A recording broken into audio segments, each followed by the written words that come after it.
Hello বন্ধুরা, কেমন আছো তোমরা? আমি ভালো আছি।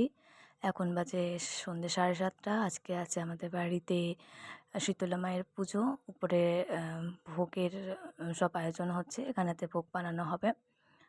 আর দেখো, এটা নতুন বাসনপত্র। ওখানেতে গামছা ভিজিয়ে রাখানো হয়েছে, যেটা বাবা ইয়ে করে জল নিংড়ে শুকিয়ে রাখবে, যেটা ঘটে পরানো হবে। আর ওইদিকে ছিল সব পুজোর জিনিসপত্র। মা স্নান ধান করে এখন বাজে রাত 11:30। খাওয়া দাওয়া করে স্নান ধান করে পুজোর ঘট বসাতে শুরু করে দিয়েছে। এটা এই পুজোটা হয় আমাদের নবরাত্রির অষ্টমী তিথিতে ঘট বসে এবং সারা রাত ধরে মানে ভোর পর্যন্ত পুজোটা হয়। তো এই যে হলুদ আর জলের ছাপ দেওয়া হয়, টিপ দেওয়া হয়। এই দেখো শীতলা মাতার মালাটা ছিল। আর এখানে মা এই গামছাটা যেটা ধুয়ে রাখা ছিল, নতুন গামছা পরানো হয়। আর ওখান থেকে সুতো বার করে সে যেটা মালা মা মালা ইয়ে করবে, বানাবে ফুলের, তাই।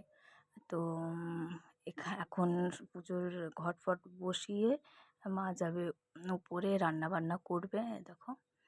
আর সব ঠাকুরকে টিপ পরিয়ে দিচ্ছে। এটা বলা হয় যে সন্তানের জন্যে মানুষ কামনা করলে এই মায়ের পুজো করা হয়। আর তাছাড়াও এটা আমাদের কুলদেবীর পুজো, তাই আমাদেরকে প্রত্যেক বছরই এটা করতে হয়। আর আমরা করি, আমাদের বংশে এটা সবাই করে।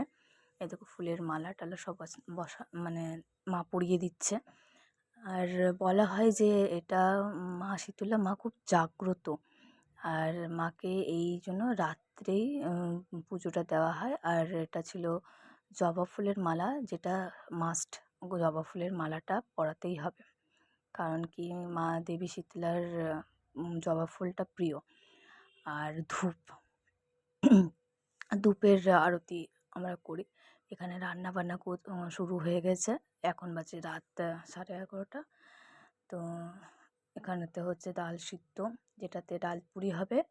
আর এদিকে হচ্ছে পায়েস, যেটা গুড় এবং জল দিয়ে পায়েসটা হবে, দুধ দিয়ে হবে না। এখানে ছোলা ভেজানো আছে, যেটাতে প্রদীপ বসানো ছিল ঘটের উপরে রেখে। আর এটা আটা গোলা হচ্ছে, যেটা গুড় দিয়ে একটা ফুলকোর মতো বানানো হয়। এইগুলোই মায়ের ভোগ চাপে। এখন বাজে রাত 2:30। আর মা দুয়ারে পুজো হওয়ার পর মা দুয়ারে এখানেতে হলুদ আর জলের ছাপ দিয়েছে। দেখো বাইরেটা পুরো ফাঁকা হয়ে আছে, শুনশান।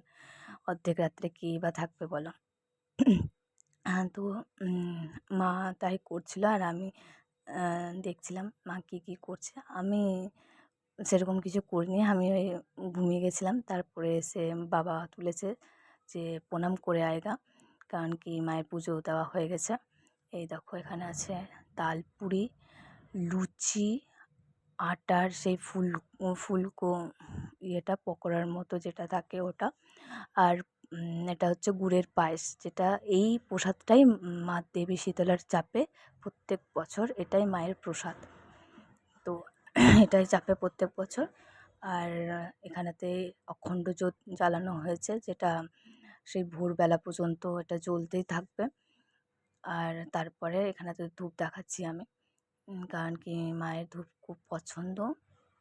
তো এখানেতে আরতি হয় ধূপ দিয়েই মা শীতলার। তো বাবা ধূপ দেখিয়ে দিয়েছে, মায়ের পুজো হয়ে গেছে, মা ওদিকে কাজ করছে, আমি ধূপ দেখিয়ে প্রণাম করে আবার যাব ঘুমোতে। তো কেমন লাগলো তোমাদের এই ভ্লগটা নিশ্চয়ই বলবে, কমেন্ট করবে, জানাবে। Thank you, bye bye. আবার দেখা হচ্ছে নেক্সট আরেকটা অন্য কোনো ভ্লগে। Thank you.